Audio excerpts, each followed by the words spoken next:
You're tuning into Black and White Sports on YouTube. The no-holds-barred truth on sports.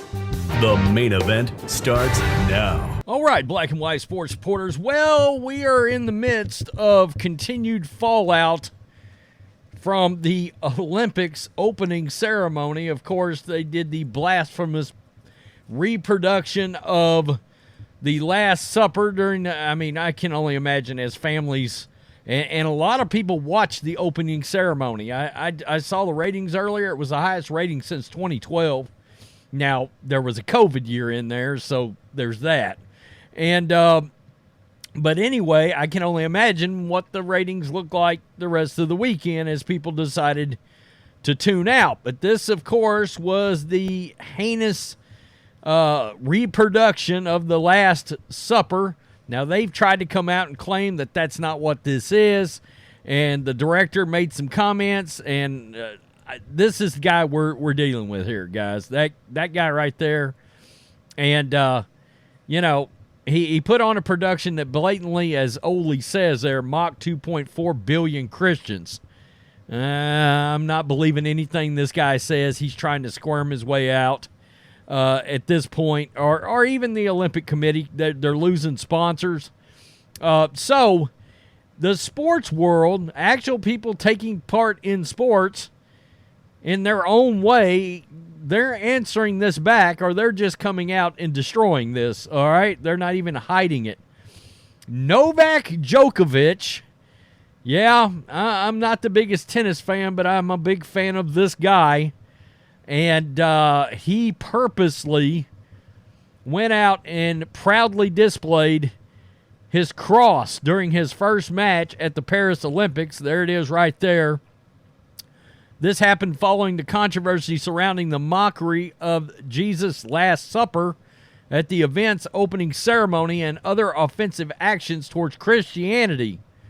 It is also notable that Novak declined the COVID-19 vaccine. That's right.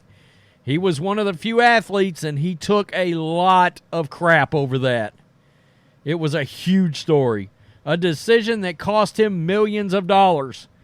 He is a strong-minded cat, and he will not be bullied. He absolutely will not be. He'll tell the media and everybody else to get lost real fast. Quote, "Before I am athlete, I am an Orthodox Christian." Now, the other guy that's come out so publicly at this point was Harrison Butker, but we have response from another former NFL. This is a former NFL quarterback.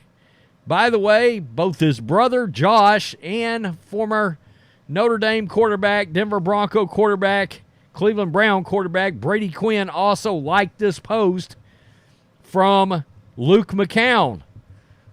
"I won't repost the filth from the Olympics."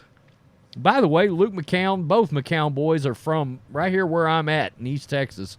"Won't repost the filth from the Olympics. Disappointed, but not surprised. Not sure why it's part of the event. But know this, there was a Last Supper that led to an empty tomb. A tomb that was for 3 days held the body of a God-man, Jesus, who just prior to the tomb indeed had a Last Supper with his disciples before he willingly climbed on the cross." Yeah, he's going in.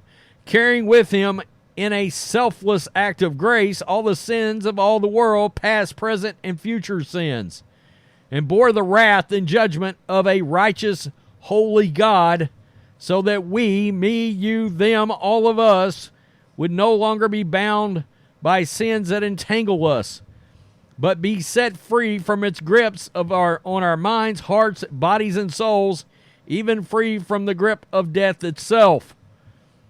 There was a Last Supper that led to a blood-covered cross that led to an empty tomb proclaiming victory over sin, death, and hell, so that we might be invited to an eternal banquet. The Last Supper led to the first empty tomb, a victory won, thank you, Jesus, for the Last Supper. Go read about it in the Bible, starting with Matthew 26:17. That post has went viral. Over 250,000 people have read that post from former NFL quarterback Josh McCown. And just as I was looking here, who all did McCown play for? He played for the Saints, Bucks, Jacksonville Jaguars, Atlanta Falcons, and Cleveland Browns. And he had 2,300 passing yards, 9 TDs, 15 picks in 62 games. His brother started quite a bit more games than he did in the NFL, but he still had a very long career and was around for a very long time. So there's a lot of fallout from this. Now, we've talked about it. The different reasons why people are choosing now to not watch, whether it's the Last Supper thing or whether it was, picking LeBron James as a flag bearer after all of his China shenanigans and supporting Marxism and running his mouth about the police and all that. And then, of course, Caitlin Clark being snubbed from Team USA, which I did this video yesterday. This led Dawn Staley to come out and say, well, maybe we should have picked her in hindsight. Nah, we're not hearing that now. By the way, an ESPN writer made a great comment about that, and the fact that he said, you didn't even take into effect that she's arguably the greatest college basketball player ever and the all-time scorer. It's not a WNBA all-star team. It's Team USA. So that shows you they haven't said a thing about her college career and taken that into account. They literally looked at the first 11 games and said, no. God, there's a lot of drama around the Olympics. It's not a good look for the Olympics at all.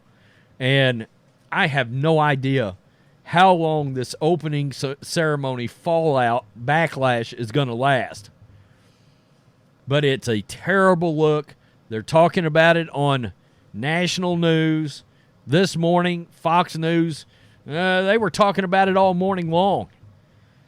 And I don't think any amount of apologies at this point, the director coming out and claiming it's supposed to be something else.